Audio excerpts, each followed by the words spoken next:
Well, well, well. Welcome, everybody. Thank you for tuning into this live broadcast. You got Josh Carey here, founder, Pet Sittingology, but I'm guessing that is not why you're here. You're here for this amazing gentleman here. Let's bring him right into the show, and then we'll finagle all of the introductions and all that stuff. Look who it is. It's America's veterinarian, Dr. Marty Becker, right there. How are you, Dr. Becker? Josh, I'm so jealous of you. You guys in California, the white teeth, the tan skin. Here I am up here in frigid North Idaho, 64 years old. What hair I have left is white, teeth yellow, more chins than a Chinese phone book. Well, I got to tell you, I'm on the other coast. It's not California, but point is made. Thank you. Thank you. So it's been a year and a half since you joined us on this platform, and really absolute pleasure. Thank you for coming back. I know you must be a busy man. I've read your resume. I know your shtick, and to say you're busy is probably an understatement. And that's one of the things I want to get into at some point, which is how in the world you manage a schedule and a calendar like that. Because since we last spoke, you had written what I know is your 25th book. It's right here, From Fearful to Fear-Free. It's the handbook from the gentleman, the doctor who founded the Fear-Free Initiative. I mean, I bought this on Amazon, and my goodness, it looks like Amazon is loving the book. Is that true? Boy, I'll tell you, a book is amazing. So 25 books, I've sold almost 9 million books. And it's funny. A book is like a movie opening. If it doesn't hit off the start, it's probably not going to do very well. So I had a book called The Healing Power of Pets that I wrote with the New York Times reporter. A great book. It came out the week of 9/11. So it won a bunch of awards, but it doesn't have a second birth. Once it comes out and all the publicity comes out, or then there's no publicity because it's 9/11. But this book came out, it's really funny, there were over 10,000 pre-orders, but it's too long a story, but one publisher went bankrupt. So there's 10,000 pre-orders on the previous publisher. Then it comes out again. There's two, what we call ISBN numbers. That's that little barcode in the back. You know what book it is. And so even with all those people that pre-ordered the book, none of that counted towards the initial sales, but it went to number one very quickly as far as the Home and Garden, which is what Pets is under, and was been in the top 100 best-selling books on Amazon. That's amazing. That's hard to get. I would say so. Now, everybody tuning in, please share this with anybody in your groups or networks that you think may enjoy this.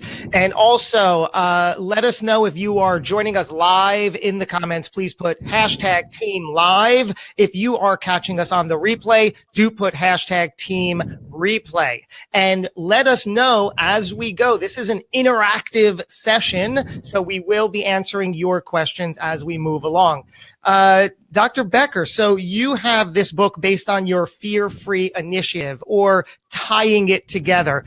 Connect those dots for us, please. How does this relate to that Fear-Free Initiative? And before I answer that, anybody that's in pet sitting, dog walking, daycare, whatever's listening, I want to have a discussion before we're off here. I think you are in for the greatest renaissance in the history of this part of animal health care. And there is going to be such a shortage of people to do what you're doing, because we're going to expand into enrichment. And right now there's 0.04% unemployment in the veterinary profession. So what happens when there's 0.04 unemployment means salaries go up. And if you're going to get somebody, if you're competing for a limited pool, this is what's going to happen with pet sitters. This is what's going to happen in that field, because when you look at Fear-Free, and I know I'm probably thinking, where's he going with this? what the people that are listening to this are such an integral part of Fear Free that we can't do it without you. So Fear Free started in 2009. I was at a conference up in Vancouver, British Columbia, and Karen Overall, a boarded veterinary behaviorist. By the way, there's 75 boarded veterinary behaviorists in the world. That's it. And 59 of them are on the Fear Free Advisory Group, this 250 member group of, a lot of people think Fear Free is me. It's Fear Free is we. I'm kind of the spokesperson, iconic kind of person out there. But basically what happened is she gave a talk about fear and said fear is the worst thing of social species. So, humans are social species, dogs are social species, cats are social species. Fear is the worst thing a social species can experience, and it causes permanent damage to the brain. And those of us in veterinary medicine and animal health were causing repeat severe psychological damage to pets by what we were doing or not doing. Then she went on to explain that fear is caused by something painful or something disturbing. So painful, when you go to the veterinarian, often you've been injured. I mean, the pet's been mauled, it was hit by a car, it scratched its eye, it got a cheatgrass in its foot, its ears inflamed, its gums are inflamed, its teeth, its hips hurt. So they associate the pain with the person that's handling them, the veterinarian. So that causes fear, anxiety, and stress. So the other thing is something disturbing. Disturbing can be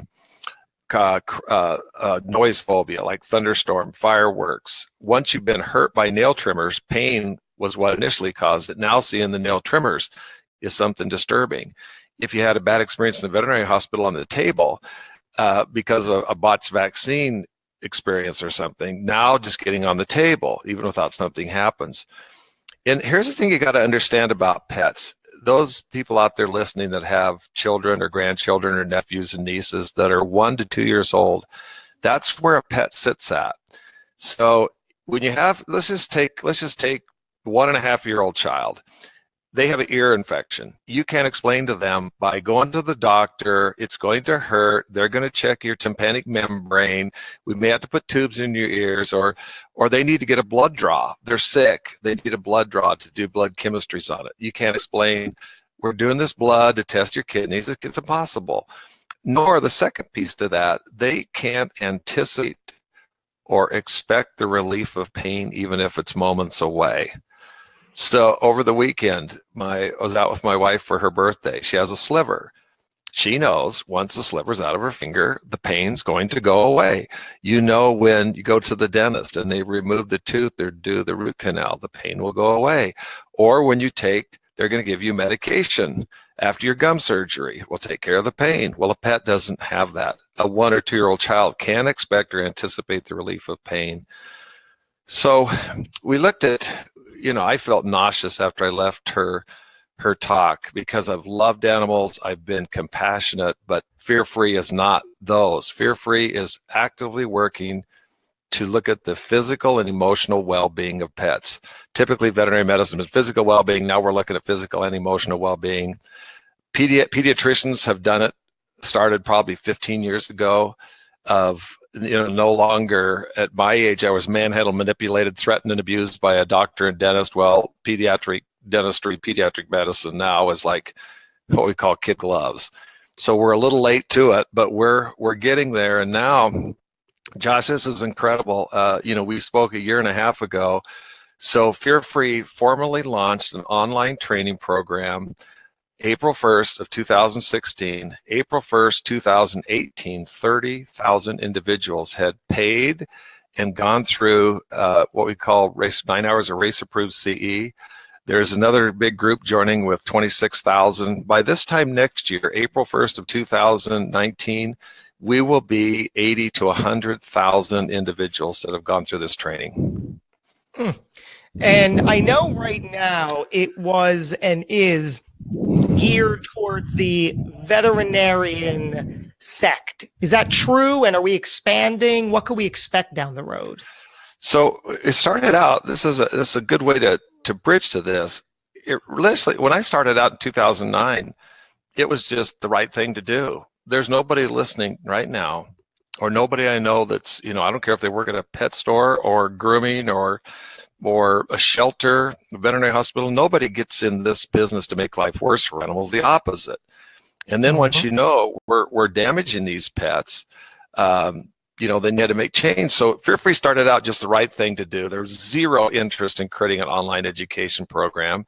And then we saw about it was better medicine very quickly. So when pets weren't stressed, their vital signs, their temperature, pulse, respiration, blood pressure were more normal, which means you can catch things earlier on rather than just saying, well, it's just because they're stressed, why their fever's high, their heart rate is racing, or their heart is racing, blood glucose levels are high, there's an increased white blood cell count. It's a lot safer. In fact, many hospitals have seen injuries go from, one a month to none because you recognize the signs of fear, anxiety, and stress. We snuff it out for it. They rise us up. So we're not having to deal with pets in the alpha state all the time. And it just makes practice fun again. But then we got to seeing, well, what good is it to make this incredible experience in the veterinary hospital where it's like going to, where bones rain from the sky, where they come in hungry and they get tons of treats, they get physical touch and all these different things, and they go home and live in a hellhole. So it expanded into Fear Free Happy Homes. And now we have a module that connects trainers. So if you're a member of like one of 8 groups, you take our training module and that integrates you with Fear Free. And then by the end of the year, there's a shelter medicine task force that is working right now. It'll launch the 4th quarter of this year. And by the end of the year, you'll be able to adopt a pet at a fear-free shelter. It lives in a fear-free happy home, goes to a fear-free veterinarian, and is referred to a fear-free trainer. And the next 2 verticals, as they say in business, are pet sitting, daycare, boarding, and grooming will come up next year. So basically, Josh, what we want to do, we've gone from no interest in the emotional well-being of dogs and cats. I don't want to put it that way, but there was no proactive effort to make sure they were happy, not just healthy, to putting the emotional well-being of animals in bubble wrap. I love that whole analogy and whole journey. You said fear-free pet sitters. What might that look like? What could we expect? I think you're doing about 25% of what you could do and should do. Then let me give you 2 concrete examples. When you go to fearfreepets.com, slogan is taking the pet out of petrified. It's brilliant. I didn't come up with it. I actually saw it was a company used that one time, and I saw that and I went, I love this. And they didn't like it, so we actually, got legal permission to use it and got it trademarked. There's one of those things. There's certain times, you know how you're jealous, like when whoever came up with the Underhound Railroad. Every time I say the Underhound Railroad, that takes pets from the south and takes them up north. I love the Underhound Railroad, but the slogan for Fear-Free Happy Homes is helping pets live happy, healthy, full lives. Happy is reducing fear, anxiety, and stress. Let me turn this down. Is reducing fear, anxiety, and stress. Healthy is high-tech veterinary medicine. Full is enrichment activities. So you go to a zoo, they do more enrichment activities than we do in the home. And so this pet sitter, I see them doing, we always say a tired dog, a panting dog, a tired dog's a happy dog, and that you want to get them panting tired every day. Well, either because of age or because of schedule, most people aren't able to get their pets panting tired every day. So that's one thing. We need to get them exercise. 2, beyond exercise is enrichment. And, like if you look at cats, cats, Josh, if you were to think, okay, let's go ask a bunch of 5th graders, what are the basic needs for a cat? And they might say food, water, shelter, veterinary care. Well, they also need to put climb, scratch, and hide. And for a dog, they all had to hunt for their supper back before we poured it out of a bowl or in a can. And so much of their brain is wired around detecting something. And detect, pursue, apprehend, kill, compete. So I don't care whether it's a chuck it to mimic something that's going through the air, or they got some new one I saw at the Global Pet Expo that rolls on the ground if there's something that chases animals on the ground. or you're using food puzzles or food dispensing devices. But I can actually see, this is going to blow people way out here. I see you being paid because you already have a relationship, or somebody wants to do it, that you would go into the home and do diagnostics on the home. And you would say, scented candles, no. There's no place for the cats to climb in here. There's you've got horizontal scratching posts, and your pet needs a vertical scratching post. Your dogs are sleeping on the wrong kind of material. There's an elderly pet, I see it slipping on the floor, it needs carpet runners, on and on and on. So you actually would go in as the house doctor, looking at things that cause for anxiety and stress, looking at what the current enrichment, and then come up with a plan for this owner, that part of which they execute and part of which you execute. Wow. And also I would say most of the time, people can't get medication out of the bottle and into or onto the pet. They leave the hospital, they think they can, they suppose everybody else is successful, and they go home and they put it in the dog's ear and it tries to bite him, or the dog shakes its ear and it flies all over the ceiling or all over them, and they're thinking, oh, I think we got enough in there, right? Or the cat's impossible to pill. It's impossible. And so the medicine just ends up. I had somebody last Thursday, they came in with their cat, and I said, well, I think we should prescribe this. And they go, oh, we still have it from last time. What? What? You still have it from last time?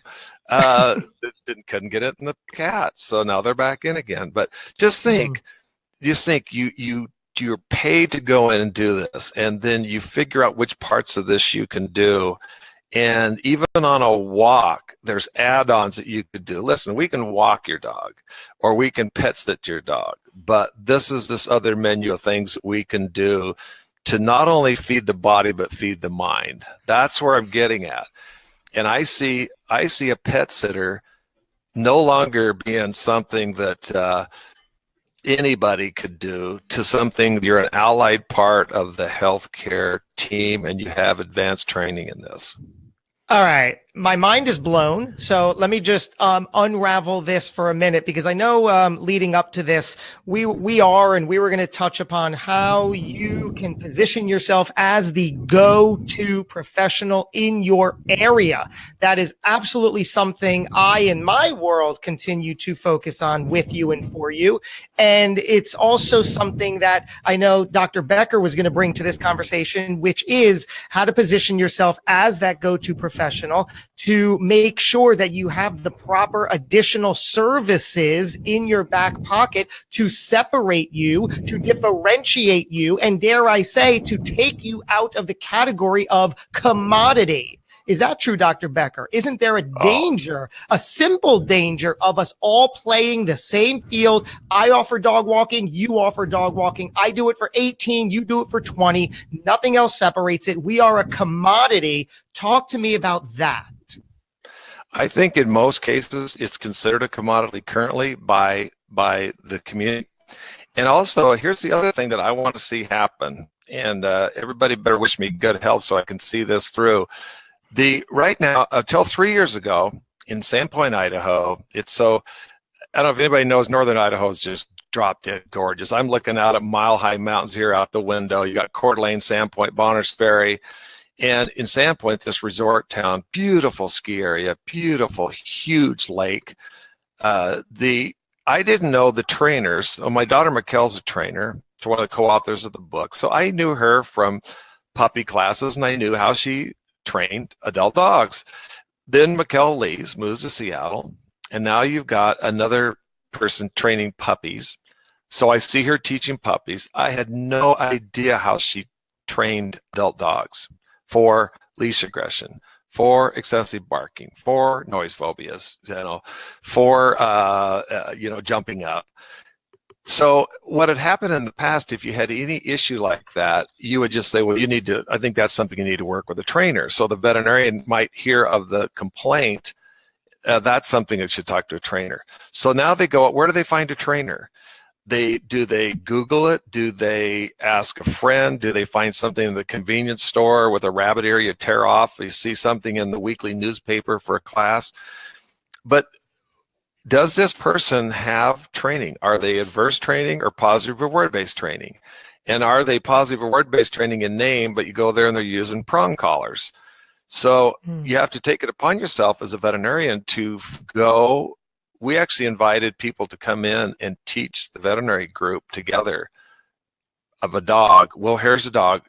Let's see you train how you would do a session for this dog. So we all kind of learned together. And we found out there was 3 or 4 trainers in the area you could recommend that use positive reward-based training. So I think for pet sitters, I think it's going to be up to us to start a relationship, a two-way relationship, not just pet sitters coming to us, but us going to the pet sitters in the community and starting a dialogue that tell me about yourself. What do you do? Here's a good example. Here's a concrete example. I explain it. If you take a dog that is in a happy place, they poop in their own backyard, or they're out on a nice walk in an area that they're happy, and they take a number 2, and you put it in a Ziploc bag and you put it in an igloo cooler. For God's sakes, hope it's not the same one we put my beer in fishing. But now you go to a stressful place, right? There's this dog that always lunges out at the yard, scares the crap out of my dog, or it's not happy at the dog park and scares the crap out of it literally, or the worst, outside the veterinary hospital, and it poops. And you put that in a Ziploc bag and you put that in an igloo cooler. And now you go clear across town and you do a test with a dog, and you take a male dog and you put the happy poop out there, and the dog will approach it, sniff it, and almost always, if it's a male, mark it.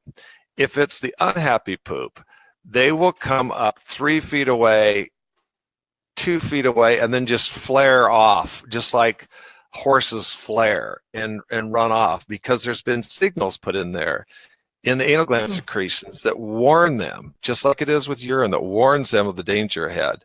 And so I could see somebody, I'm just making this up now, but I see a pet sitter that says, listen, we don't walk on places where feces aren't picked up, or that are in really high stress areas where, it activates these fright centers, the fight or flight centers in the brain. Instead, I take them and walk through the forest, or I don't walk along the sidewalk. I walk in the middle of the dog park or the park where there's nothing there, or we make sure that we have cleaned up the route that we take so that there's not feces out there that have it. You kind of get what I mean? We have to kind of figure this out together. But for each pet, I would be able to say the first thing I do, I'm just making this up. I'm a dog, a pet sitter now. I recon the route in your neighborhood. It's the first thing I do. I'm going to recon the route and find the place that I think is the best place, where it has, shaded concrete. There's not 50 piles of feces out here. There's not a fire hydrant that's been marked by 1,000 scared dogs. And so you're like, I figured out the route in the neighborhood, and we also are going to do enrichment activities along the way. That you got to have benefits over price equals value. So what is a pet sitter going to do to have more benefits so that they can charge a higher price and still get value? And again, going back to what you said earlier, I love this this home assessment you said. I mean, that's such a, now that you say it, it's like, oh my goodness, yes, have a service where you as the pet professional can go in as a value add-on to their home. And like you said, make sure that there's no danger, that the scented candles are or are not good. Are the beds appropriate? Are they in the appropriate location? Are the scratching posts? Are the toys? Are the treats? So now you're not focusing on the pet, but you're focusing on the pet's living and home environment, which is always going to be directly related to their state of fear. This is incredible. Well, think about this, Josh. I'm getting excited now. Who the heck would know more than a pet sitter about different people's homes? So then if you're part of the fear-free movement, we've got the head of animal cognition at Duke, the head of animal cognition at Barnard, Alexander Horowitz that wrote the #1 New York Times bestseller, Inside of a Dog, the head of ethology at MIT, the head of integrative medicine at Mayo, Temple Grandin, who's just a gifted person, these medical experts. So working together, we come up with the home assessment protocol. So now this pet sitter is part of this group that comes up with this well thought out protocol that looks at environmental issues, looks at enrichment opportunities based on breed. But then if you got that thing, veterinarians, I mean, it may be a house call veterinarian, but veterinarians don't go in people's homes. And the pet sitters have been in hundreds of homes, so they know what the very best ones look like. So now they have implied authority to go in and do. They've got all this knowledge together. They're the ones that are in there doing the inspection. They're making the recommendations. I mean, they're looking at the litter box and seeing that, you know what, it's too small. You got elderly cats. It's too small, and the front's too large, so it's more difficult for the cat to go in. They tell them by studies which kind of litters are best. They measure the depth of the litter. They make comments you're not cleaning it often enough. I mean, it could be like these. How old are your pets? You need to start getting ramps for them to get up on the bed. Wow. Like taking the pets from puppy to maturity to senior. I mean, there's all this opportunity, and brainstorming this in real time here, so the pet professional can have this almost built into an add-on at the meet and greet. So whether it actually happens on that first meeting in their home or not, you could sell it and add it on at that meeting. So now you're going to differentiate yourself. Now you're not just another pet sitter who's trying to sell a dog walk because everybody else is, oh, well, we're interviewing 3 others, so we'll let you know. Okay, but are 3 others going to do this? Are they going to look at every nook and cranny in your home, countertops, beds, like you said, litter boxes now, to the leashes, the collars, the lifestyle of the pet, the dog walking route of the pet? Is that safe? Is it legit? Ooh, there's a lot there. Well, you know what? Just think about this too. This is the strangest thing. I want to stress this too. I'm not some guru that I was gifted like Temple Grandin. And from the time I was a little kid, I had this special gift for the emotional well-being of animals. And now I'm in my 60s, and now I get to manifest it through these different channels that I have. Listen, before I heard Karen Overall, I was one of the people that could have been part of stretching a cat out to where its head was in one zip code and its ass was in another zip code, stretching a cat out, or one of 4 people holding the dog down to get a blood sample because the lab was here. So, but once you understand what we've been doing, you have this sick feeling of like, God, I see it. This is we've been causing this damage, and we can do much better. But I'll give you an example. I did a satellite media tour last week in New York City, and you were talking about travel. I was Boston and back to the International Association of Animal Behavior Consultants and back just to spend a day at home, then back to New York City and back, all in 5 days. And one of the questions in the satellite media tour was that most people, 99% of people, greet dogs incorrectly. And of course, if you're doing media, you're the host of the show. Joining us from New York is Dr. Marty Becker, and you say 99% of people greet a dog wrong. How can you greet a dog wrong? And I explained the typical way: go out on the street, watch people greet a dog, take a dog in a veterinary hospital. What do? They have eye contact with them. They walk over to them. They extend their fist or their hand, and then once they sniff it, they want to reach down and pet them on top of the head or the side of the face. Well, wrong, and wrong. First of all, the dog has smelled you before he even sees you. Number 2, direct eye contact is a way to show signs of aggression. Number 3, you're reaching down from a place that's a blind spot. So dogs see well sideways, they see well down, they don't see well up in the air. So you're doing 3 different things wrong. So what you actually do is you turn sideways to reduce your profile. So you look smaller, not bigger. Two is if you're able to, you crouch down. You avoid eye contact, and then you might just pat your leg and wait for the dog to come up to you. Or if you want to really amp it up, you would have some tasty treat and Hansel and Gretel them to you.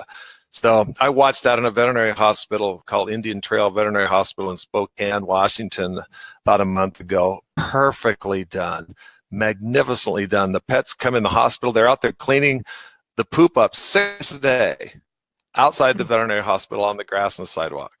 The vertical surfaces outside the clinic, they were spraying with a product called Rescue, which is accelerated hydrogen peroxide, and spritzing back and crossed with pheromones 3 or 4 times a day. Then when they come into the waiting area, if it's a dog, they give them it's been sprayed with Adaptol, this pheromone, and if it's a cat carrier, they give them a cotton ball with a feel away. But the owner puts the bandana on the dog. Then the receptionist comes around the side of the counter. She has a treat bag, or fear-free treat bag. She's gone through level 2, squatted down sideways, tossed a couple treats, and the dogs came over there. Their tail wagging so hard it was lifting alternate back legs off the ground. That's the way it's done correct.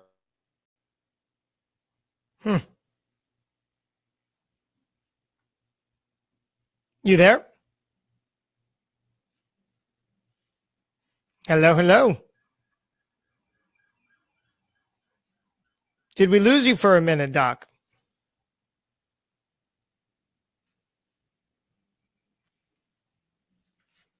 Hello, hello.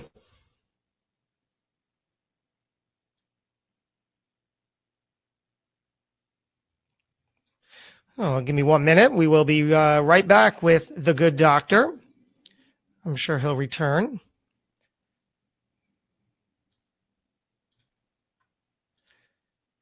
Again, if you are joining us as we wait for Dr. Becker to rejoin audio and video,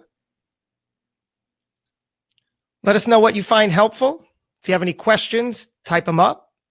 We'll get him to answer. I do have a list here of things that he's going to be addressing, so we know that for sure. We're just going to wait a minute. He's rebooting. I can see that right now.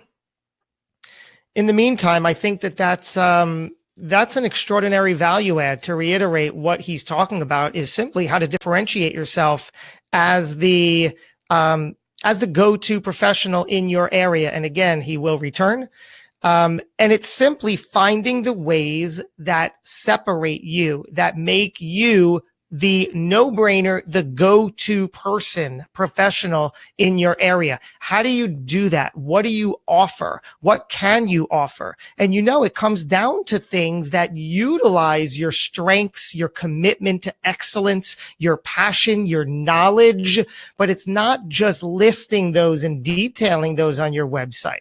You have to show, don't tell. So while you want to make sure that you are trained, experienced, knowledgeable, reputable, you have to find ways to then educate your industry, your community, the pet parents in your area, that you are that person. So step 1 is making sure that you go through the fear-free program even before they have the pet sitter certification, because you'll still find every bit of value in that. You'll still come out the other side certified, and you'll have a certificate, and it'll be a legitimate thing that you can then promote and further educate your audience with.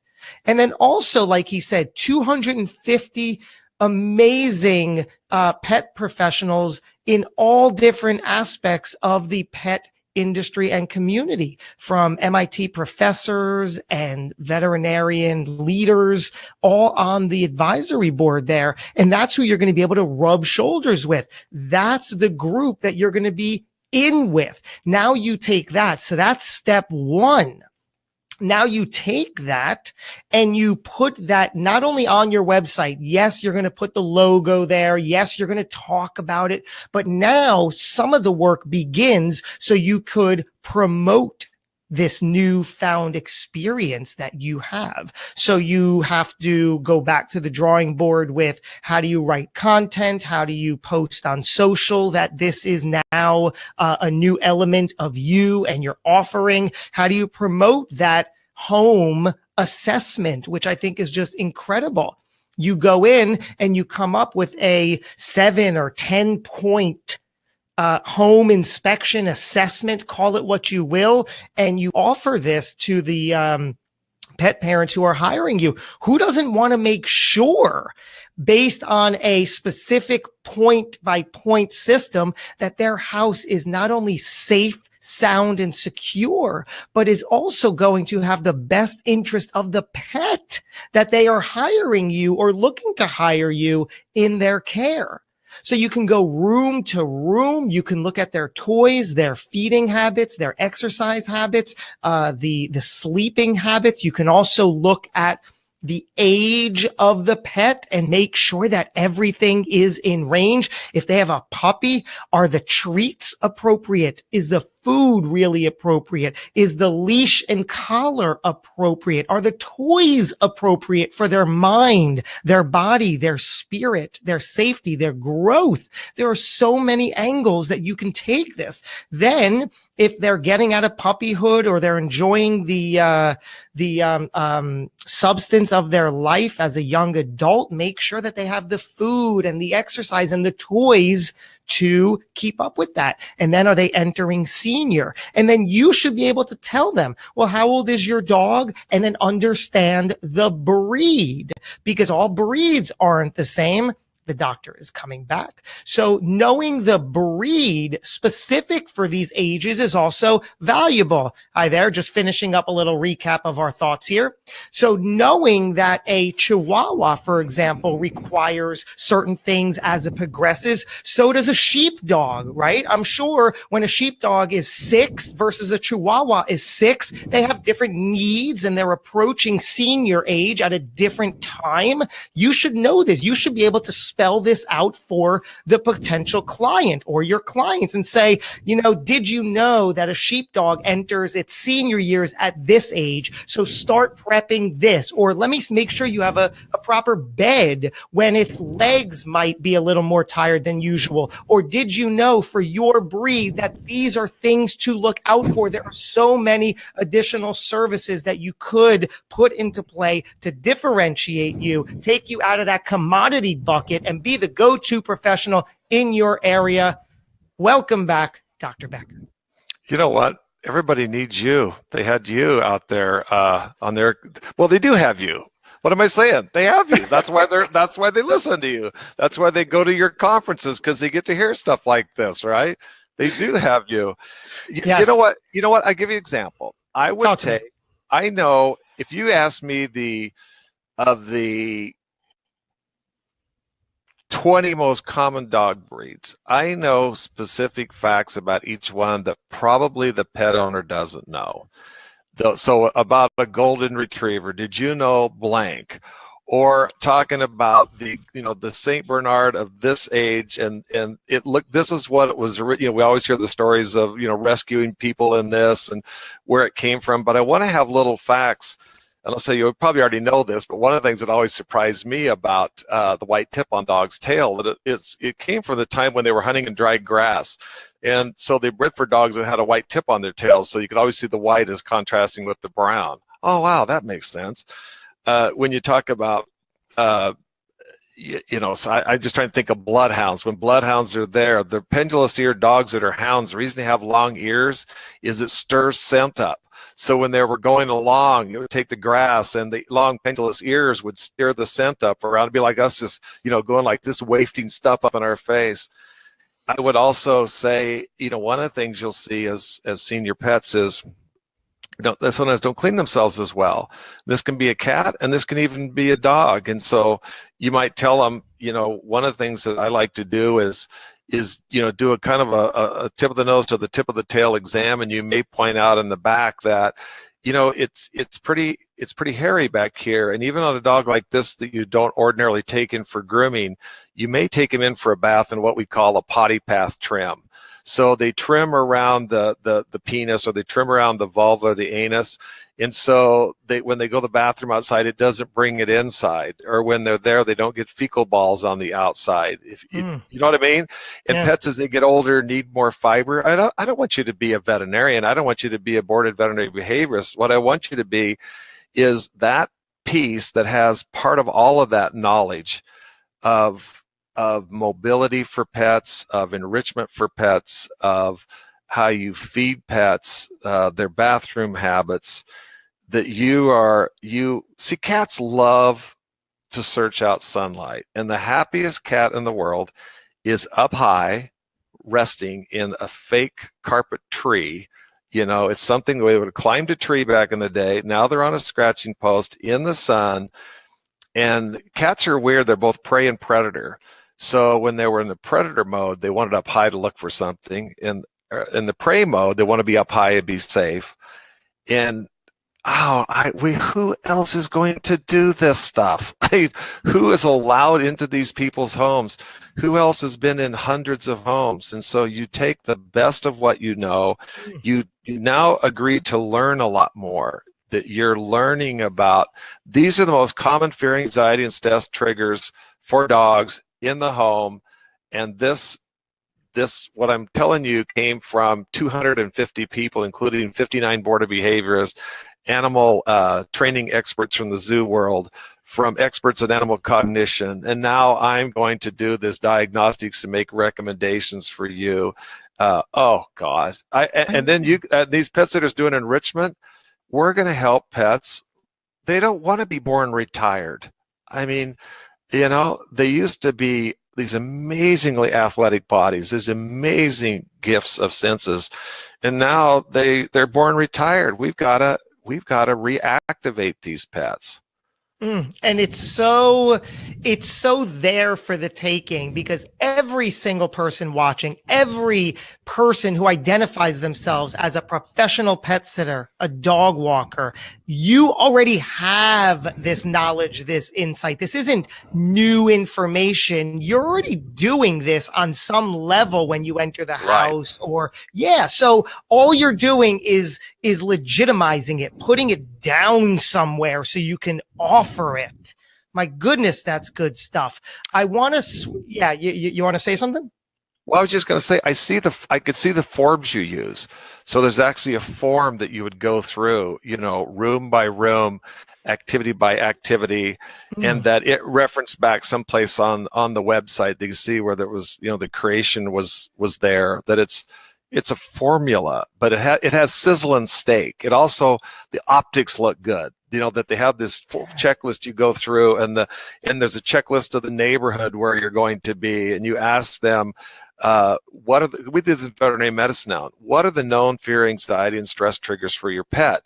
And in the hospital, it's upon arrival.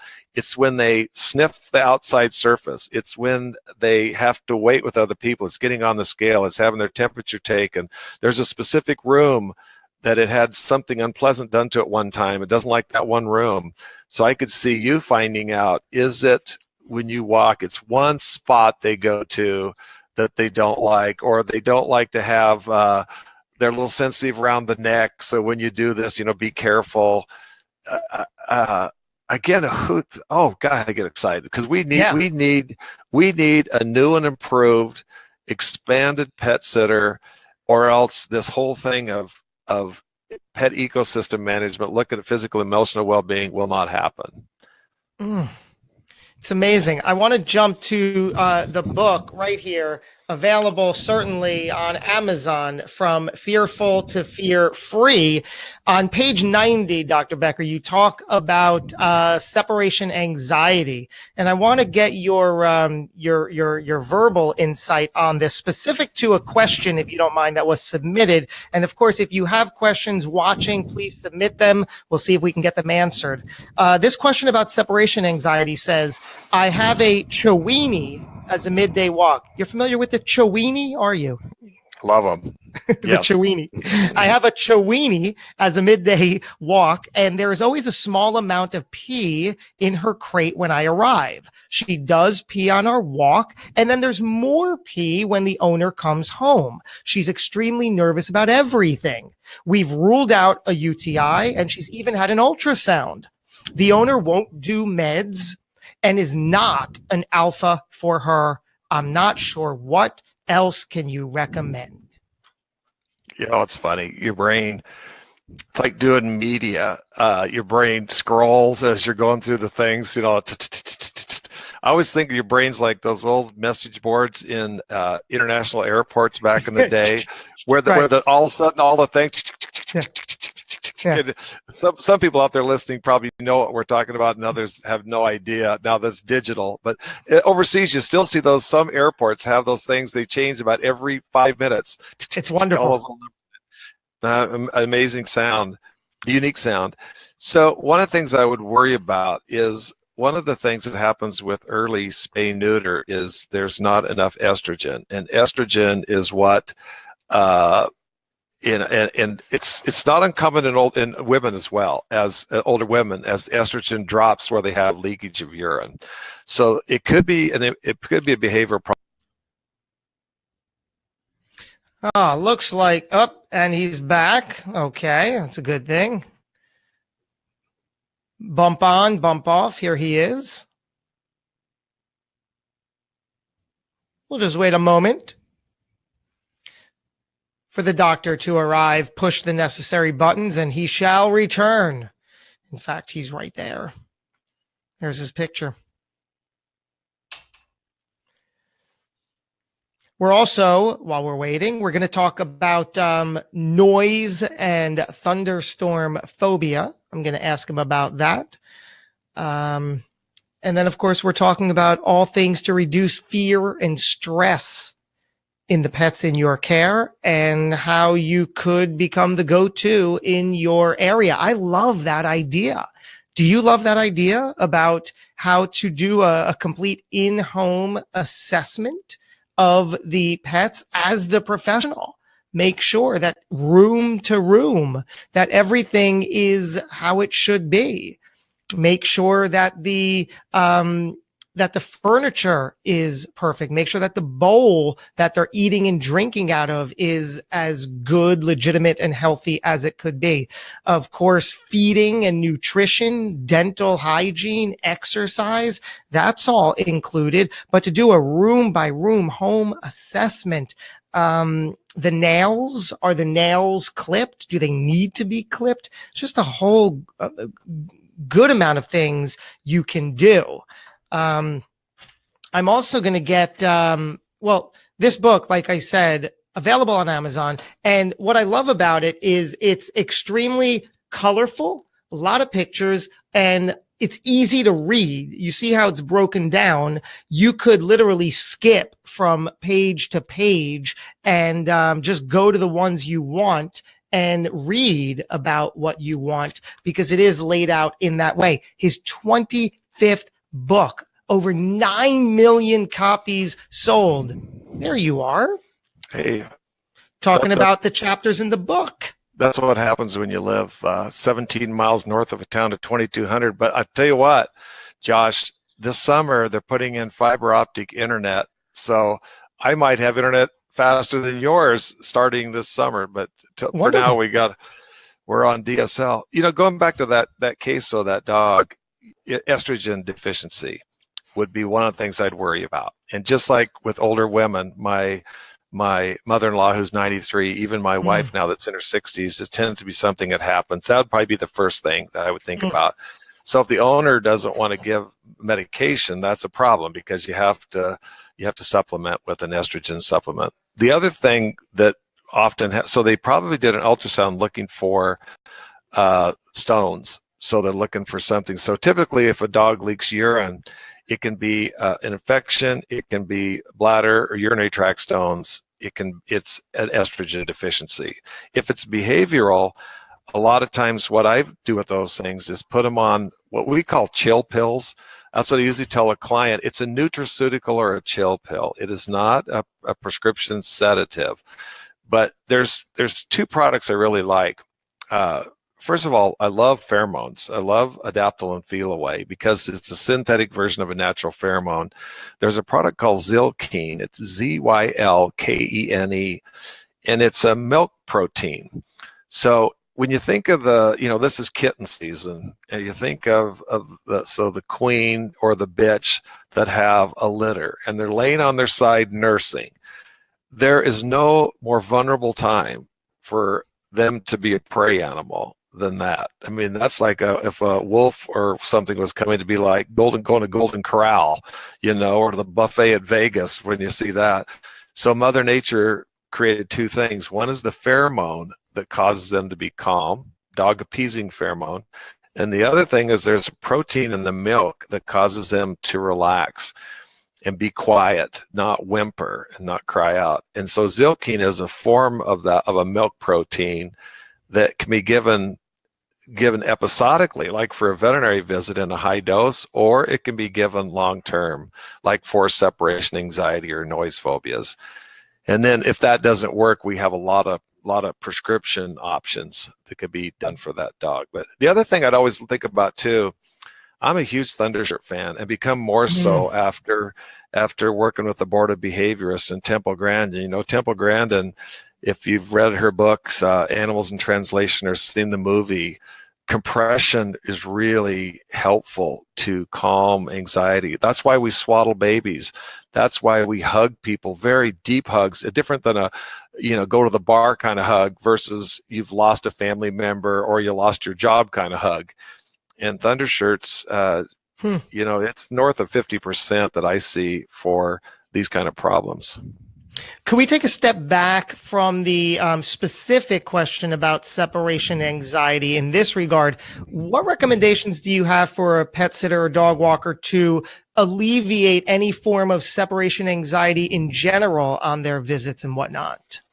They're going to have, and this is something I educate pet owners on. And again, I've become a lot more aware of all these things. If you'd asked me, if we'd had this interview 4 or 5 years ago, I would have, I'd have made up, I'd have tried to come up with something that's probably a training issue. I tried to deflect, but now I know a lot more about it. So if you have to look at this pet, you don't know. Back in the day, so I'm 64 years old, and if you go back to when I was young, you got a puppy. You looked at the Sunday classified ads, almost always the Sunday paper, and it was the thickest paper. And it's when some people, it was, that was a huge moneymaker for newspapers back in the day, is to put classified ads in. That's how you found stuff. And so you might run it during the week, or you might just run it on Sunday. You'd look in the Sunday classified ads, and you'd look at the prefix on the phone to see how far away it was from my little town in southern Idaho. Well, you sure wouldn't go 30 miles. It had to be 10 miles, 15 miles, 20 miles. Yeah, 20 miles. And then you were looking at purebred dogs, almost always. You go to their house, they give you directions, you go to their house, pay by cash or check. You'd stop and buy puppy food. And I can remember the pet food section was 8 feet. I can remember it exactly. I remember there were milk bones on the top. I so wanted to buy the dog milk bones. No, can't get milk bones because they were been eating scraps before, but we fed them up Purina puppy chow. There was Alpo and Purina. That was about it. And then you got to think, well, we got to get it as puppy shots. Everybody knew that. So you take it to the vet for puppy shots. Well, now, what do most people do? They certainly are not looking at the classified ads, never. They are almost never looking for your purebred dog. They're almost always going to the shelter. And so the shelter pets are mostly adults or young adults now. Some have been recycled 3 or 4 times. So we don't know the backstory. We don't know what happened during the socialization period. Like Temple Grandin says, if you could hook a computer cable into their amygdala and figure out what all happened to them in their life, it'd be much easier to know what to avoid. Let's say the dog got clipper burned at the groomer and the sound of the clippers. Well, we'd understand that, right? Or there was a certain person that used to, when it would do this, they'd get beat on, or there was a neighborhood dog of this breed that attacked it. We don't know any of that stuff. So now you take it that is probably, very mostly complicated, and we don't know. We see what we see. But most of the problems with these pets with separation anxiety if you listen to people like Temple Grandin or the Board of Behaviorists, one, they're not exercised enough. Hmm. So, back in the day, I was born and raised on a farm and ranch. These dogs are exhausted from following you, following the tractor, following the motorcycle up to irrigate, following you around herding cattle and things. So pets don't get enough exercise. Two, they don't have any enrichment activities. So there's the boredom factor. And three, it's so, there's more people working now. So there's fewer people at home during the day. And so they tended to be indoor, outdoor dogs. Now they're indoor. Now both people are gone. So I've watched the people deal with them, and what they do is they start to desensitize them. So the triggers, usually the keys, putting your shoes on, getting your coat, going out the door. So they'll start to desensitize them. You get the keys, you put the keys back, and then you eventually go outside, you come back in, over a period of weeks, you start the car up, you unstart the car, and you go back in and use kind of food rewards. And then also giving them things to do. So we have one dog ourselves of our 6 dogs that we create a Kong sickle for. And the Kong sickle is just a frozen Kong with a rawhide chew in it, and it's frozen solid. And then we just give the dog the Kong sickle when we leave. It looks forward to it. It takes it 30 minutes to an hour because we have a little camera to watch it. And then it usually goes to sleep. And if it doesn't work, there's nutraceuticals or medication to treat separation anxiety. When I always think of Josh, and I want the people listening, or they're going to view this later, to think of this. When a baby cries, all of us, I don't even care if you've never had a child or a grandchild or a nephew or a niece, everybody looks at the crying baby. And what do you think's wrong? Dirty diaper, hungry, gas, tired, needs a nap. Let's solve it. Let's calm it. Well, pets are the same way. It's just you can't hear. It's not a cry like a human, but once you get to know it, the same signs are there. Well, what's wrong with it? We have to do the same thing. We have to solve the issue that causes it to have that fear, anxiety, and stress. And if we can't do it through training and behavioral modification, enrichment, and things, there comes a time when it takes a special diet, a nutraceutical, or a pharmaceutical. There is so much here we can talk about and continue to talk about. I do want to pivot for a moment and just really celebrate the fact that you, Dr. Becker, are going to be joining us live in person on our stage for our 7th annual Pet Care Professional Conference in amazing Las Vegas at the gorgeous Planet Hollywood. You are our keynote speaker. You know how excited I am for that. You know how honored I am for that. My goodness. Thank you. What could we expect from you on that stage that day? Oh, I can't wait for that. I can't wait for that. First of all, I love Vegas, and I like the fact that I figure you guys are the early adopters. The people that will be there will be the early adopters, and they will get to hear kind of the breadth and depth of the vision, and then these dreams with deadlines, some specifics of what I see, how to position yourself at the early edge of this. I think there's people that are going to come out of there that will own the town. They will be the talk of the town. They will be the one that sets it. It won't be pet sitting. We'll have to come up with some other name. I mean, it'll be so much more than that, where it's environmental enrichment, it's physical enrichment, it's home assessment, it's putting the treat into treatment where you help medicate. There's working really, really so closely together with the veterinary hospital. It doesn't happen now. Veterans don't have relationships with groomers. Veterans don't have relationships with trainers. Veterans don't have relationships with people in pet sitting, and we have to change that. We have to have it with all of us working together of this pet's physical and emotional well-being and how that impacts the human side. But as an aside, besides, really, I would love, and I was telling the training groups this, my first goal is to help pets live happy, healthy, full lives, that we all understand about their physical and emotional well-being and about enrichment. Secondly, is to have a living wage for people that are in this industry. This is a veterinary nurse, a trainer that you can be financially successful and emotionally wealthy. And I actually see in each veterinary hospital, if the listeners haven't been out there, there's dead time at a veterinary hospital from like 10 to 2 or 10 to 3. So your exams might start from 7 to 10 or 7 to 11, and then nothing happens till again about 3 or 4 o'clock. So it depends on the hospital. There's 2 to 4 hours during the day. Those exam rooms are empty. So really what I see is now I see veterinarians introducing people. They're making appointments with pet sitters and with trainers to where they actually go in and have consultations inside the hospital. So it wouldn't be, you're not renting a chair at a hair salon or barber shop like they do, but rather, and you would pay nothing for it, but now we start to bring this together. So you have the implied authority of the veterinarian in the community is recommending you.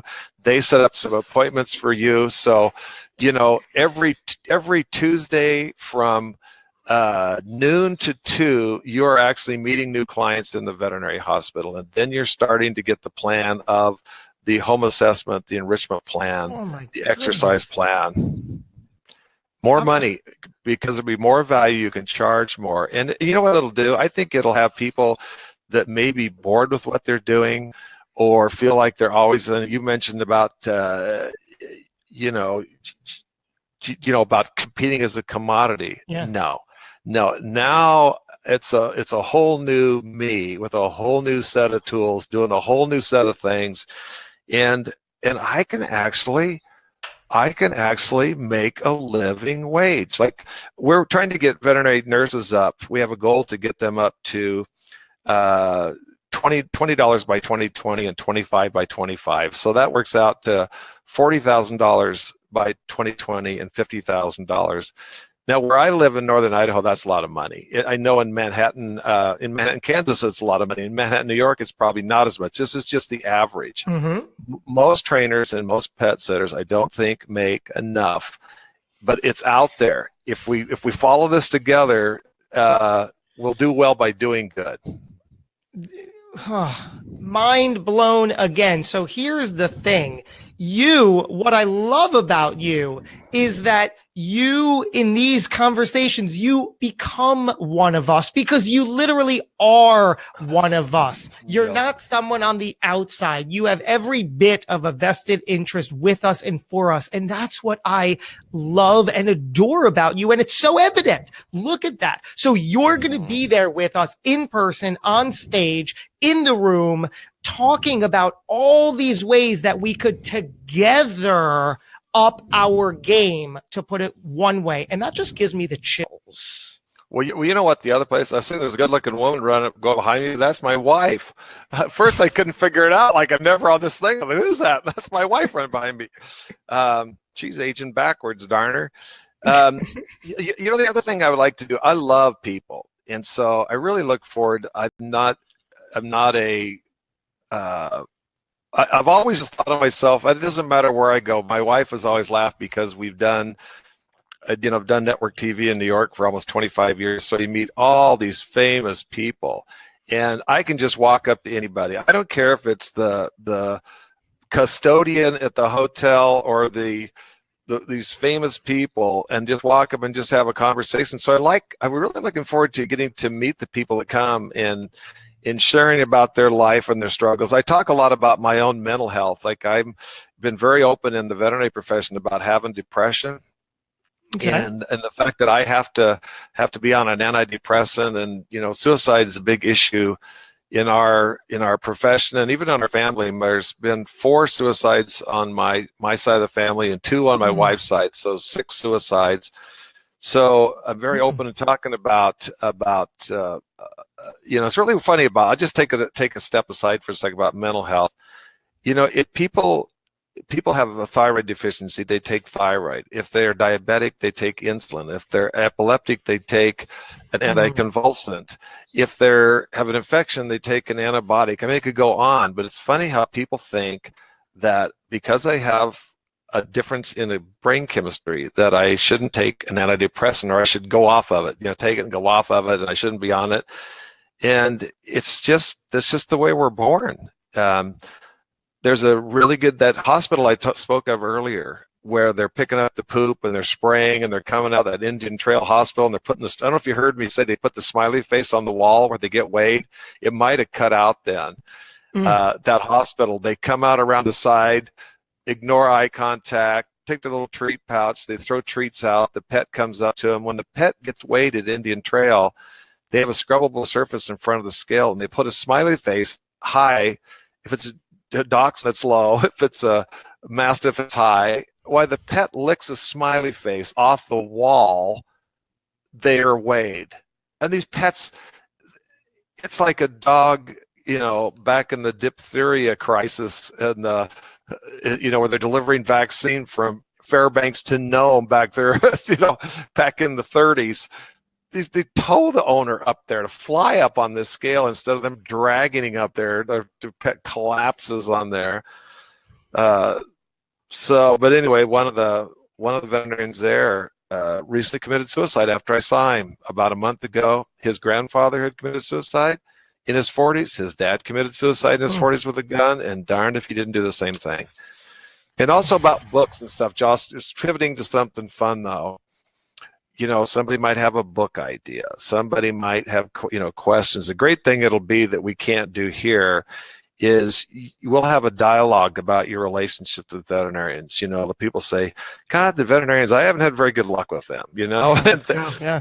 And so let's talk about it. Let's have a real open discussion. And I think through that kind of a volleyball of ideas is going to ping pong back in that room at this conference. I would highly encourage everybody to come. And I'm really looking forward myself to gaining knowledge as we put, if you look at this giant wheel with all these gears on it, unless we get it right with what you guys do, there'll be a missing space there and this won't work like it should. That is just that's just extraordinary, really. So as you hear everybody tuning in, Dr. Becker is going to be there with us in person in Vegas, petsittinglive.com, by the way. And it's not just going to be him up on stage pointing to a screen and talking at us. From what I heard, doctor, tell me if this is correct, it's going to be a dialogue, a conversation, a Q&A, a mastermind, a brainstorm session, call it what you will. Yes? Absolutely. Bring your questions, bring your dreams with deadlines. I'm telling you, I think this is a time for the greatest renaissance in the history of animal health care, where we take what we've known in this world and blow it up. And again, this is not a want. I tell you, I would love for veterinarians, as part of this thing about physical and emotional well-being, these pets need exercise. These pets need enrichment. So for these millennials out there, which are increasingly the biggest part of the market, one of the great things about millennials is they really want the best for their pets. And at one time, I remember being in practice, we love gay pet owners because the pets were their kids, and they took better care of their pets than anybody else. If you just picked a kind of a demographic. And now I see millennials really wanting to do the best for these pets, and they just don't know the importance of getting panting tired every day, of enrichment activities. And so, again, who else is going to do it? You guys are perfectly positioned to expand upon what you're doing, having value-added services, being financially successful, emotionally wealthy, going beyond just the food, water, cleaning this out to actually, I think I said earlier, feeding the mind as well as feeding the body, giving this pet owner that's traveling or working the thing that, far from being shortchanged, this pet is actually is going to blossom in ways you can't even imagine. So as we all learn together and we get inspired together, and we, again, it's like it's not my words, but there's an old thing about team, together each achieves more. I think working as a team, we each achieve more. We do well by doing good. And our greatest battles yet to be done, our greatest victories yet to be won. again, just really lights me up, gives me the chills legitimately, because I like, this is like the kind of next level stuff that I want to do, and really the next step of everything I've done up until this point. So it's just amazing to have those dots connected. I love a couple of things you said. I love that you said, I love people. I happen to love people too. My wife is always embarrassed every time I strike up a conversation with anybody, like the toll collector. I'll have like a 30-second conversation with the toll collector because I love it. And she's like, come on, what are you doing? I'm like, I'm doing, believe me, I just made his day and I just made my day. Love that connection. Like there's no limit to to somebody I won't like strike up a conversation with. And I know you agree. And I cringe, quite honestly, when I hear professionals in our industry say, I got into this industry because I don't like dealing with people. I only want to deal with the pets. A big mistake. You know, one thing about you since I first met you, you bring this raw energy, this passion for it, where it's almost the kind like, you know, people follow emotion, whether it's negative or positive. So the great leaders in history, whether they were military or religious or sports figures, knew how people would follow positive emotion. And you and I, it was a year and a half ago, we were already talking about this kind of dream that you had to differentiate himself, this value added, that it wasn't a commodity. And I think when the people come in Vegas and listen to this, they'll see it. They'll really see the pieces put together of where they fit in. The specific, what I'm going to have in there will be specific scripts that you use. I'll tell you probably the 5 things you never say to a veterinarian that's going to instantly turn them off. I'm going to tell you the things that get them to just absolutely adore you. What? And then figuring out this piece with the whole, you'll have an understanding of the whole ecosystem, how this should work, how this thing is this endless loop that we're all in this together. And I tell you, I need you worse than you need me. I need you guys. If we don't have pet sitters and dog walkers and that kind of stuff, just think of this, Josh. What other group demographic could I reach to that's going to go in, that has knowledge of people's homes and people let into their homes to I mean, who is it? I mean, the Orkin man. I mean, I don't know who the hell you'd have. There is nobody else, and there's not enough of you to do what's going to happen when people start to talk on social media. You know what? I had this person come in, and they did an analysis of my home, and I didn't know I had the cat litter too low. So I'll give you an example. When you watch them go to the bathroom, they should never hit the plastic. Some don't scratch deep and some scratch deep. Depends on how many cats they have. But on average, you want it about 3 inches, 2.5 to 3 inches deep. You want a clumping litter that is non-scented. You don't want, if they're getting, feline pine or yesterday's news or all these stuff, that's been walnut shells and blah, blah, blah, blah, blah. That's great, except cats don't like it. Cats like clumping, unscented litter or litter with carbon. So, that's the first thing you go to, and you can do a real simple test. If they're having, this one of the things you could offer is, we know from dealing with the behavior experts that I'm part of this group, that you trial 3 different kinds of litter. You can trial a clay, a plant-based, and this. Put them 3 litter boxes side by side and find out which one it uses. And you know what? Once you find out, give the others to the local shelter. Keep the litter boxes because you need to switch them out every 6 months to a year anyway. You've done your test. And a lot of times that's all it takes to solve the litter box problems. It's that kind of thing that you'll bring, that you'll take from house to house to house to house. And people come online and say, my God, the pet sitter solved my house soiling problem. Oh my God. you just said you need to swap out that litter box every 6 to 12 months. First of all, do you think everybody knows that? Second of all, do you think every pet parent knows that? Third of all, do you think if you're the pet professional going into the meet and greet and saying, pet parent, let me ask you a question. How long have you had that litter box? And now you're going down that path of educating them on why they need to swap that out, and you become invaluable, indispensable. Josh, listen to this. Listen to this. Here I am, I'm a new meet and greet. I'm auditioning, right? Yeah. I'm going to tell them ahead of time. There's the things I'm going to tell you when I come over. First of all, I will be wearing a pheromone that mimics what the mother dog secretes to calm their puppies. You won't be able to smell it, but your dog will. Number two, I will be avoiding eye contact with your dog initially, and maybe seeing me turning sideways and avoiding eye contact.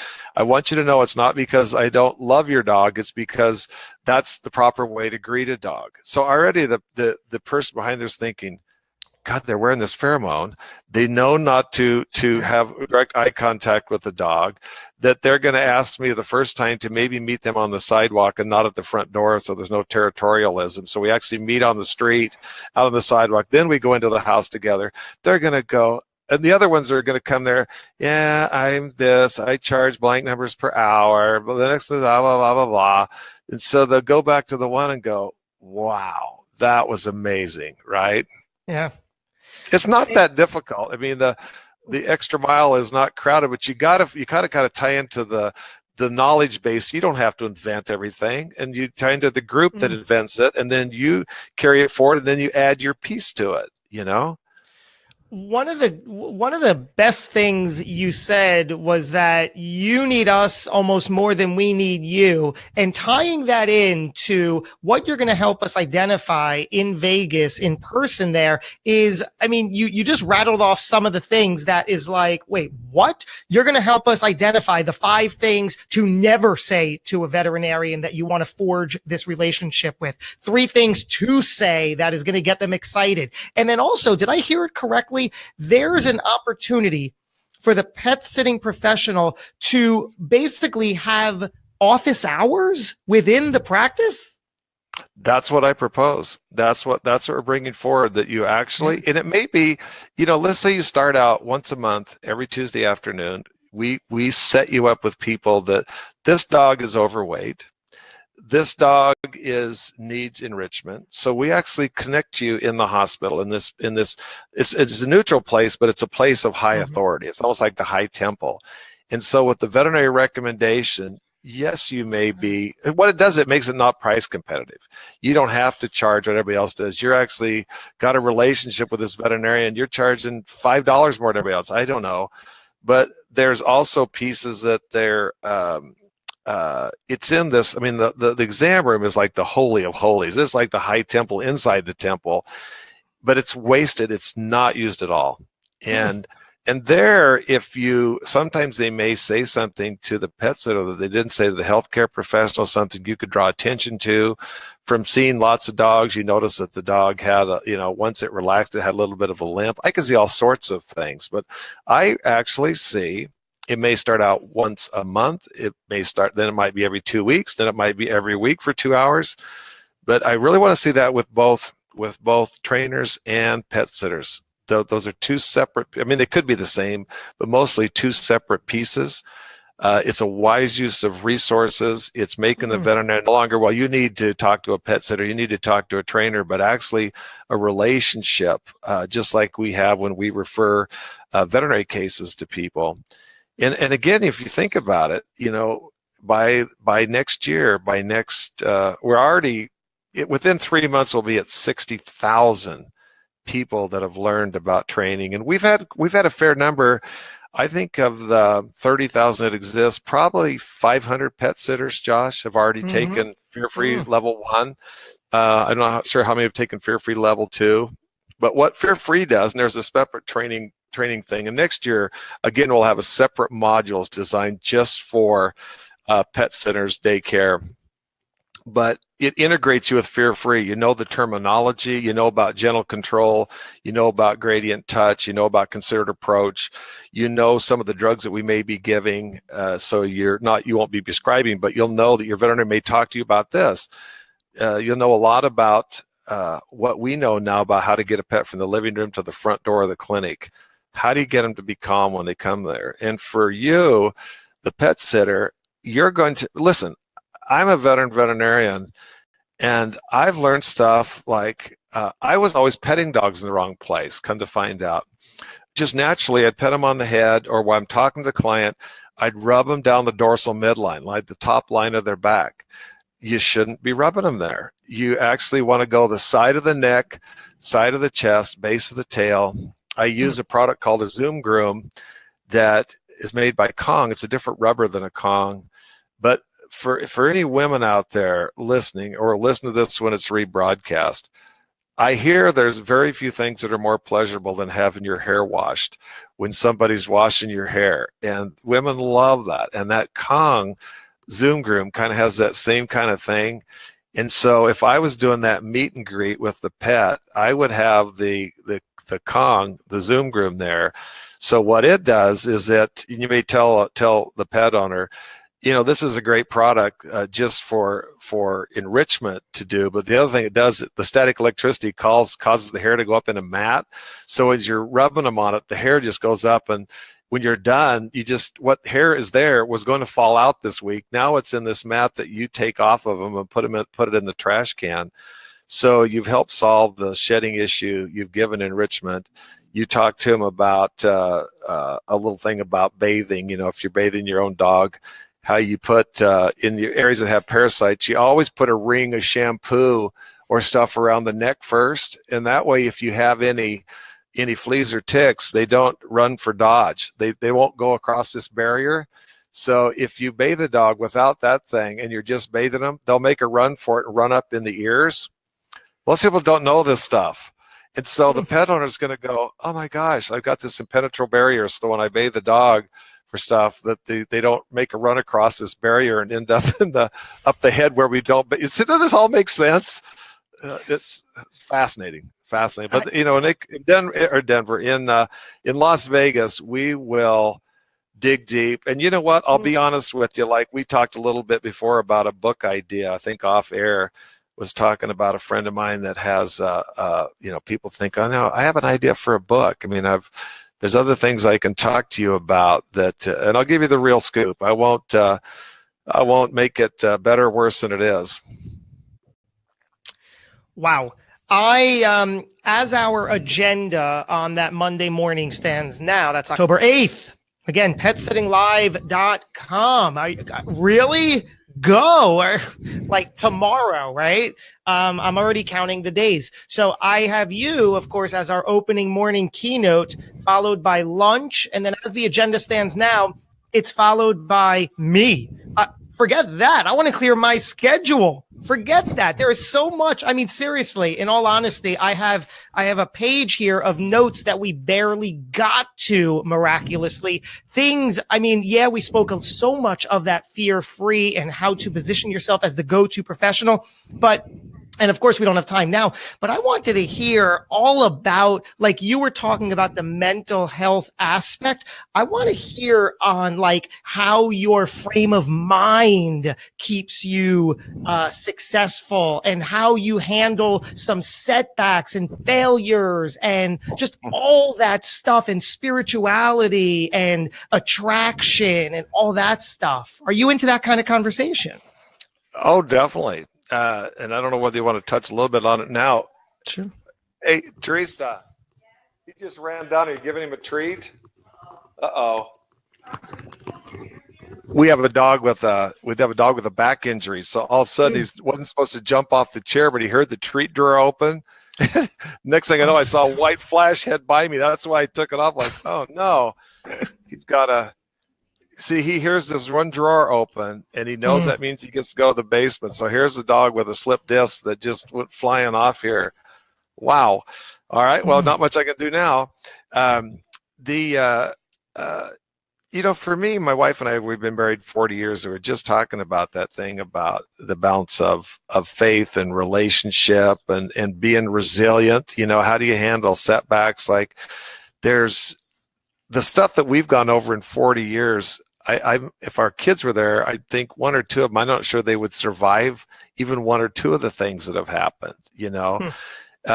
It's I think that would be a great discussion, and I think also about whether it was a side topic or something about how faith goes into things, about how relationships go into things, about meaning of work. So this is something real interesting, Josh, about veterinarians.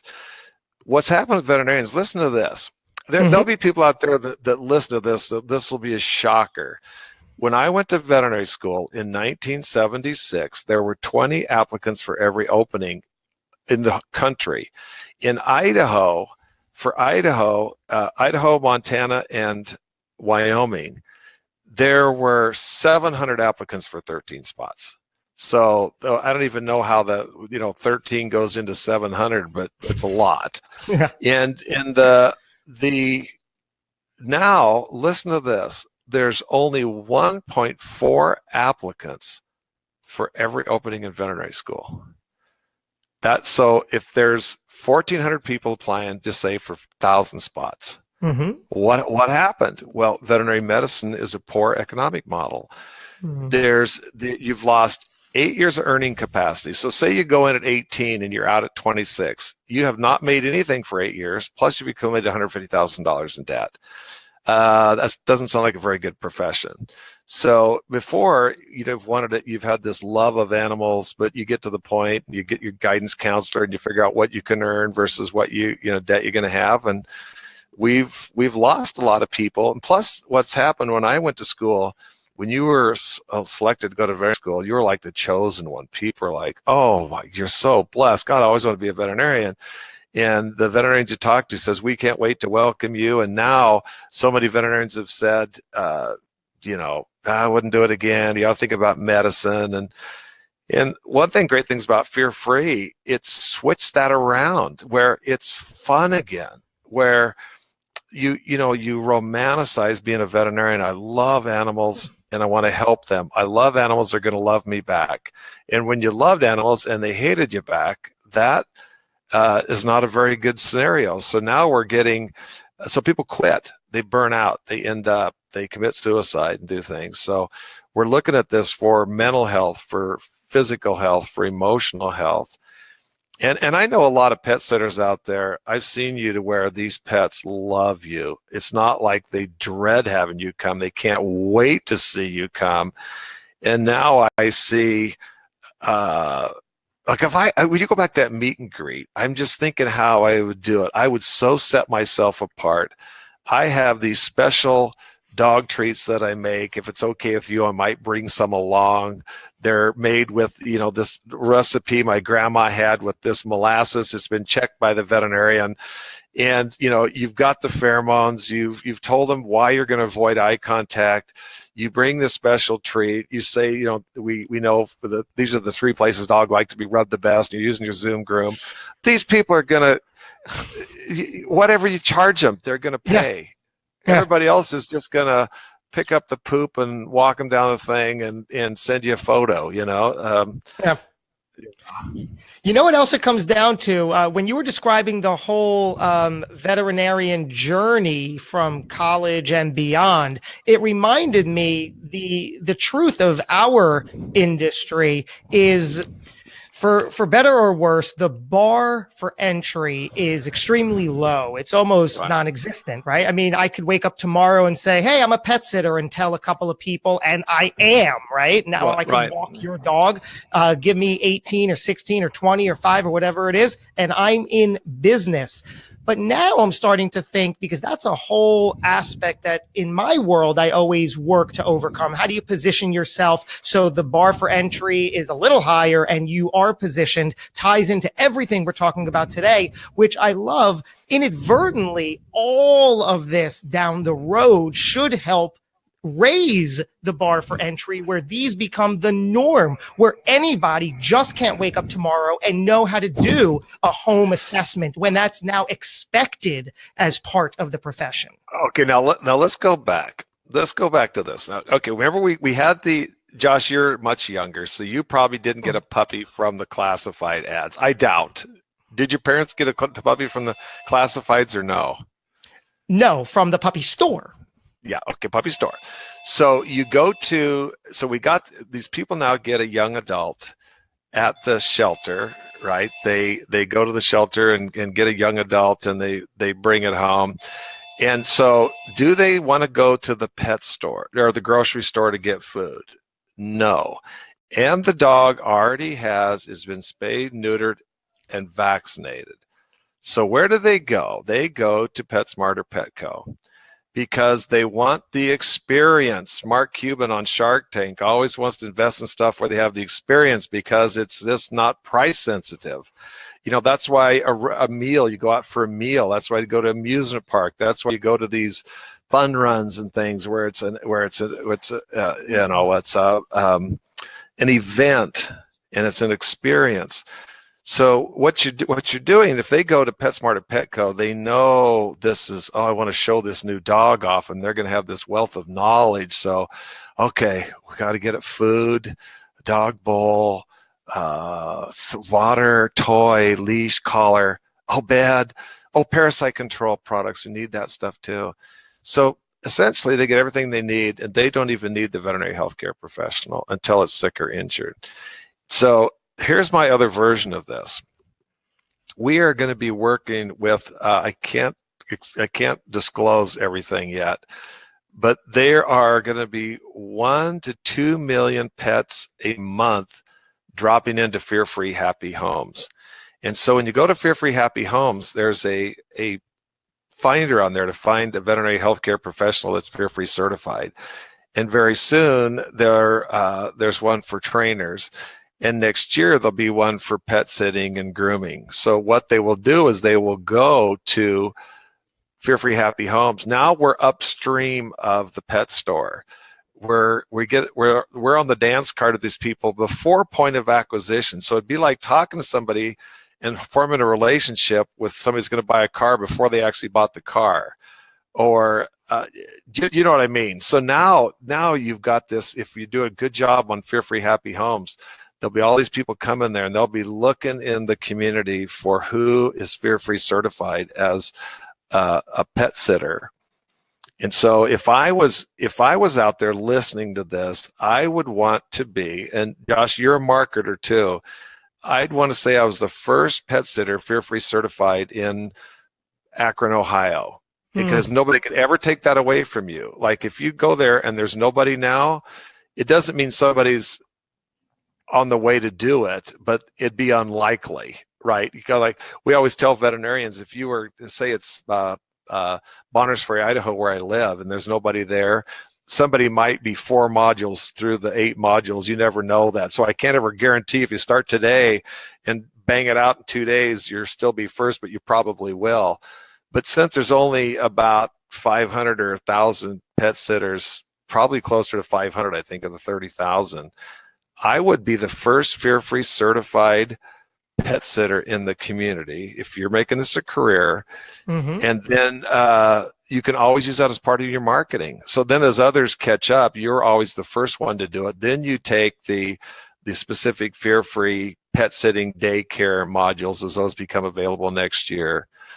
But you'll be ahead. You'll be ahead for marketing reasons, for personal development reasons, professional development.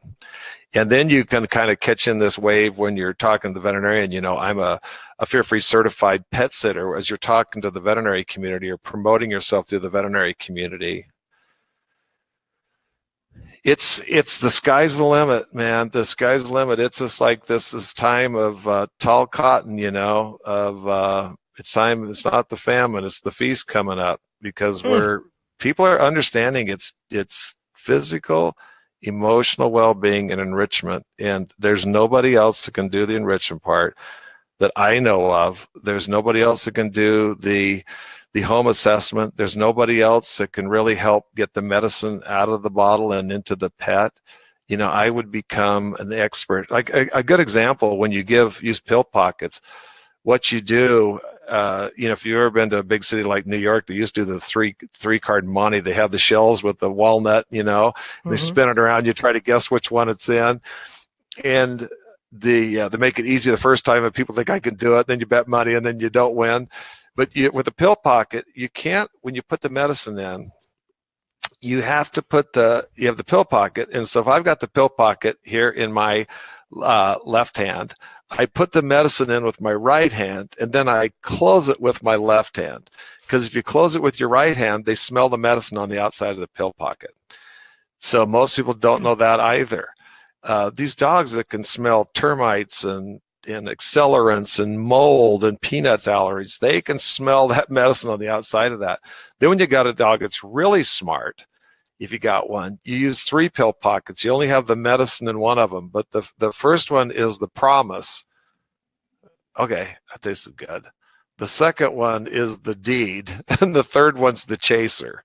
There's very few pets when you use 3 pill pockets to deliver one medication that won't take it. And having them put the treat into treatment where they literally think they're getting a treat is far different than trying to back them in a corner and pry their mouth open and stick it over the base of their tongue. That doesn't work very well for very long. My mind is moving. There is a lot here, lot that we could Vegas, baby. There you go. Vegas, baby. Yeah. 7th year running. And we got Dr. Marty Becker in the house. I think that's the phrase, right? In the house. It is in the house. Oh, hey, here's a little back surgery dog that came. He came back. I guess he can at least walk for now. There's Cutie Pie. Oh, wow. I love this little beast. He's a distemper survivor too. Yeah, love you, son. Wow. I definitely do. You guys call? I hope the people out there call I consider myself my dog's dad. Of course. Of course. Love. So, well, listen, I better call it a day today, but I look forward to seeing everybody in Vegas. Look at your star, man. Yes. Dr. Marty Becker, our keynote and beyond, going to interact with us. It's a Q&A. It's a ongoing conversation. He is going to be there with us, having this brainstorm dialogue, helping you up your game, helping you connect with the veterinarians in your care, showing you what to say, what works, what doesn't, what not to work, doing the good work. PetSittingLive.com has the details. Get on board now. Dr. Becker, thank you. Thank you, friend, for joining us. I'm going to send my little stud. You say goodbye, Kitty. Whoa, sorry, Kitty Pie. This has been a pleasure and an honor. Love you, buddy. Yes. Love you, Dr. Becker. We'll see you and talk to you soon. Thank you, everybody, for tuning in. See you in Vegas. Take care, everybody. Thanks again. Bye, buddy.